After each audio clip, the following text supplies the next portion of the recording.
नमस्कार साथियों। आज मैं एक अलग विषय लेकर आया हूँ। प्रकृति के साथ कैसे जुड़े रहना चाहिए। और प्रकृति हमें उतना साधन देती है कि जितना हमें जीने के लिए आवश्यकता होती है, लेकिन प्रकृति से हम अगर ज़्यादा की अपेक्षा करेंगे तो फिर अगर ज़्यादा ही करेंगे तो नुकसान भी है।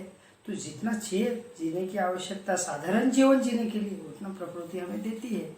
तो ये विषय मैं लेके आया हूँ और ये कहानी है हेनरी डेविड थोरो की है। तो ये बहुत ही अद्भुत और अलग विषय वाले आदमी थे। ये पहले खुद प्रयोग करते थे कोई भी विषय का और फिर औरों को बताते थे। जैसे अर्थव्यवस्था है, हर परिवार को जीने के लिए, देश को, समाज को, राष्ट्र को, हर इंसान को जीने के लिए एक आर्थिक जरूरत लगती है। लेकिन प्रकृति हमें उतनी देती है कि जितनी साधारण और सिंपल जीवन हम जी सके और जीने के बाद में हम अपना उदर निर्वाह कर सकते हैं। लेकिन ग्रिड जो लालच है, लालच के लिए तो कोई उपाय नहीं है। उसके लिए तो लालच के लिए जितना दे तो उतना कम ही है। तो और उससे जीवन में और प्रॉब्लम्स पैदा हो सकते हैं, बहुत संकटें आने लगती है और उसके कारण फिर हम ही रहते हैं।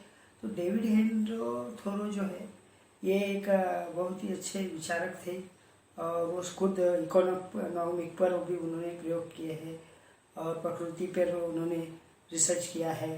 तो ये बात है, वो एक वाल्डन बोल के था, वो तलवार था म्यांमार में, वाल्डन।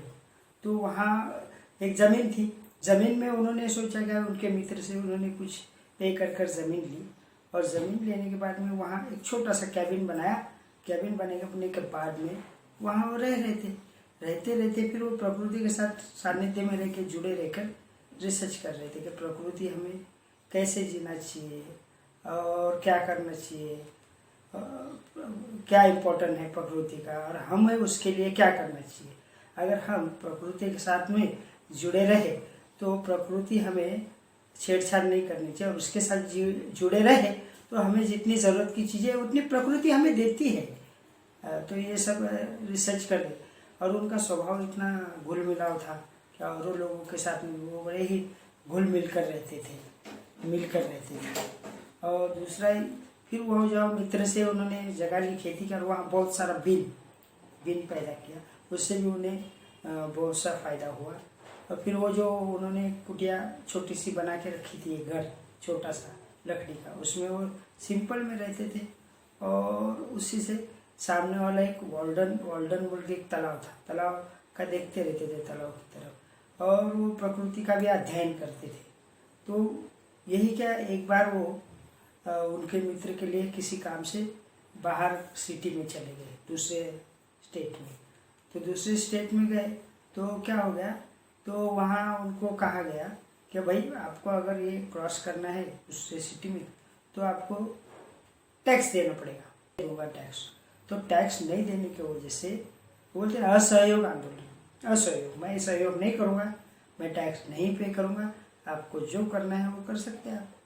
तो जिस कारण उन्हें क्या हो गया, एक रात में जेल में बिताना पड़ा एक रात। लेकिन उन्होंने टैक्स पे नहीं किया। तो ये क्या है, अगर किसी का विरोध भी करना है, असहकार आंदोलन, तो हमें सॉफ्ट भाषा में, सरल और सौखे भाषा में, सामने वाले का विरोध न करते हुए तो ये करना चाहिए और कहना चाहिए कि बाबा ठीक है, मैं कोई आपकी बात मानने नहीं है, आप जो सजा देंगे चलेगा, मैं भुगत लूँगा, लेकिन ये गलत है तो गलत है। ये गांधी जी के पिताजी थे, वो पोरबंदर आ गए थे वहाँ से, दूसरी जगह से, कठियावाड़ से। तो भी उनके दीवान वान थे, उनको लेफ्ट हाथ से मुजरा किया, ऐसा सलाम किया। तो सामने वाले ने पूछा, अरे आप लेफ्ट हाथ से मुजरा सलाम कर रहे हो? तो उन्होंने कहा ये बाया हाथ तो पहले पोरबंदर को दे चुका हूँ। और फिर एक दिन क्या हो गया, उनके जो सर थे बड़े अधिकारी, उनके बारे में कुछ कोई अधिकारी और दूसरे अधिकारी लोग जो पुलिस कर्मी है वो अपशब्द या गलत कह रहे थे, ये ऐसे ऐसा है। तो इन्होंने सीधा जाकर उनको कहा कि आप जो बात कर रहे हैं गलत है, ये मुझे पसंद नहीं है, और ये आप उनके बारे में जो राय दे रहे और सुना रहे एक दूसरे को, ये गलत है। तो सामने वाले ने कहा अच्छा हमसे मुंह लगाता है, हमसे बात करता है, चलो अंदर डाल दो इसको। अंदर डाल दिया। तो उनको 8 घंटा तक बिठा के रखा लॉकअप की तरफ, और कहा आप माफ़ी मांगो, आपको छोड़ देंगे। तो कहा नहीं, आप जो गलत है तो गलत है, चाहिए तो आप मुझे जो भी शिक्षा देना है दे दीजिए, लेकिन मैं गलत का विरोध करूँगा, ये गलत है। तो यही जो आदत थी, देखो गांधी जी में भी आई, क्योंकि जब चौरा चौरी वो चले गए और वहाँ मजिस्ट्रेट ने कहा क्या आपको ये तुरंत शहर जो है चौरा चौरी और वो छोड़ना पड़ेगा, यहाँ से जाना पड़ेगा। तो उन्होंने, गांधी जी ने भी कहा अपने देश में घूमना कोई गुनाह थोड़ी है, और मैं यहाँ किसान भाइयों का कुछ जो प्रॉब्लम्स है वो सुनने आया हूँ, समझने आया हूँ, और कुछ आशा करता हूँ कि कुछ मदद कर सकूँ। लेकिन मैं जो आप कह रहे यहाँ से चले जाओ और ये है, तो मैं इस बात का विरोध करता हूँ। तो उन्होंने कहा नहीं, आप इधर रहे तो ये सब किसान विसान भाई लोग जमा हो रहे, तो हो सकता है दंगा हो जाएगा, लफड़ा हो जाएगा। तो बोले ये तो गलत बात है, बोलते मैं इसका विरोध करता हूँ और आपको जो शिक्षा देनी है दे दीजिए। तो उनको फिर वो लेटर भेजा कि आपको जल्दी 24 घंटे में यहाँ से छोड़ के चले जाओ। लेकिन वो जब आए थे तो उन्होंने वहाँ के जो पुलिस कमिश्नर और वहाँ के लोगों को पत्र दिया था, ऐसा ऐसा पत्र आया है मुझे और ये है, और उसके बारे में मैं वहाँ डिटेल लेने जा रहा हूँ। तो उन्होंने पहले कायदे से ही काम करते थे, लेकिन जब विरोध हुआ तो उन्होंने भी कहा ठीक है आप मुझे जेल डाल दो।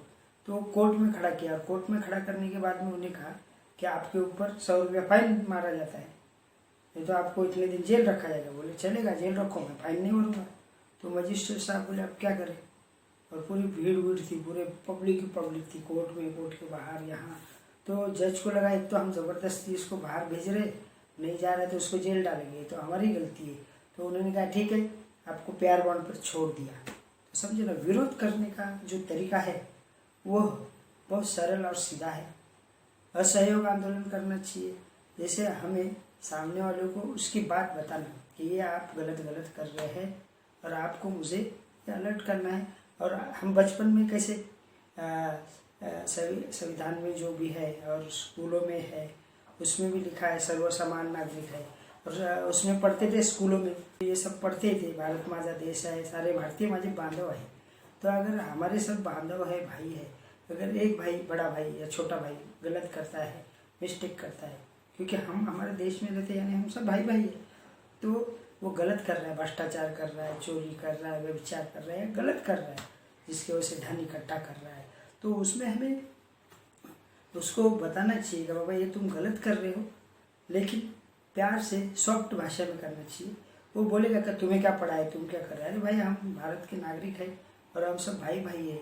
एक भाई अगर गलती करता है तो दूसरे भाई का उसका फर्ज होता है कि उसे सही मार्ग पर लाने की कोशिश करे और उसका विरोध करना चाहिए। लेकिन सामने वाले के प्रति मन में द्वेष नहीं रहना चाहिए, प्रेम रहना चाहिए, आदर रहना चाहिए, रिस्पेक्ट रहना चाहिए, और इस तरीके से उसका विरोध करना चाहिए ताकि देश उन्नति के मार्ग पर जाए, अच्छे मार्ग पर जाए और समाज में एक अच्छा समाज बन सके, जिसकी वजह से आने वाली पीढ़ी हमें याद रखेगा, चलो हमारी पिछली पीढ़ी ने हमें कुछ तो अच्छा दे कर गए हैं, नहीं तो हम भी लूटते जाएंगे और प्रकृति को भी नाश करते जाएंगे और फिर आने वाले के लिए कुछ नहीं बचेगा। फिर लालच अगर है करते रहेंगे तो लालच के लिए दुनिया में कुछ नहीं है और उसका अंत में नुकसान ही है। तो हमें ये सोचना चाहिए और हमारे पीढ़ियों को भी आने वाले के लिए एक संदेश देना चाहिए और उनके लिए कुछ तो करके रखना चाहिए और भ्रष्टाचार और गलत काम नहीं करना चाहिए। ये सोचना चाहिए कि मेरा देश है, मेरा घर है, मेरा देश मेरा घर है और मेरे देश में, मेरे घर में गंदगी नहीं होने दूंगा, मैं ना खुद करूँगा ना किसी को करने दूंगा। इसका विरोध करना चाहिए। और आजकल आप देखते हैं, और यही नहीं, इतिहास बुरे कामों का, बुराई का, गलत का जो विरोध करता है उसका ही नाम पे इतिहास लिखा जाता है, ना कि जो चापलूसी करता है उनको मारता है। उसी तरह महाभारत में भी देखा होगा कि पहले जो योद्धा थे पांडव कौरव, उनके साथ में थे, कौरव को युधिष्ठिर और जो भी कौरव है उनमें जो युद्ध हुआ है ना, तो लास्ट में युद्ध में मेन जो भी था उनका विरोधी, उसके साथ में युद्ध हुआ और शुरुआत में सब एक योद्धा लोगों से युद्ध हुआ, लास्ट में जो मेन था उसके साथ में हुआ, है ना।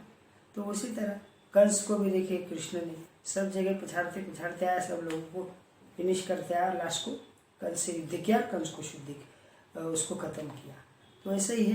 तो जो हम बुरे आदमी को सपोर्ट करते हैं ना, तो जो बुरे लोग रहते हैं वैचारिक सपोर्ट करते हैं या सहयोग करते हैं उसके काम में, प्रोग्राम में, कोई भी चीज़ में, तो पहले हमारे घर में बुरा होने लग जाता है। हमारे भाई बहन, माता पिता और हमारा व्यक्तित्व सब खराब होने लग जाता है, और चरित्र भी खराब होने लग जाता है। लोग मुंह पे नहीं बोलते लेकिन पीठ पीछे बोलते हैं कि अरे वो देख वो गलत आदमी है, और उस गलत आदमी को ये आदमी सपोर्ट कर रहा है।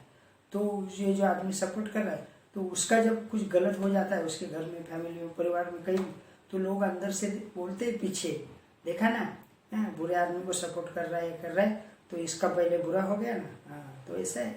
तो इसलिए बुरे आदमी को सपोर्ट नहीं करना चाहिए, अपने परिवार का सोचना चाहिए, देश का, समाज का सोचना चाहिए, और सहयोग देना चाहिए, और बुरे काम ही नहीं करना चाहिए। ठीक। और बुरा पहले हम अपने अंदर भी झांकना चाहिए। बुरा जो देखन मैं गया, बुरा न मिलिया कोई, जो मैं अपन आप झाँका, मुझसे बुरा न कोई।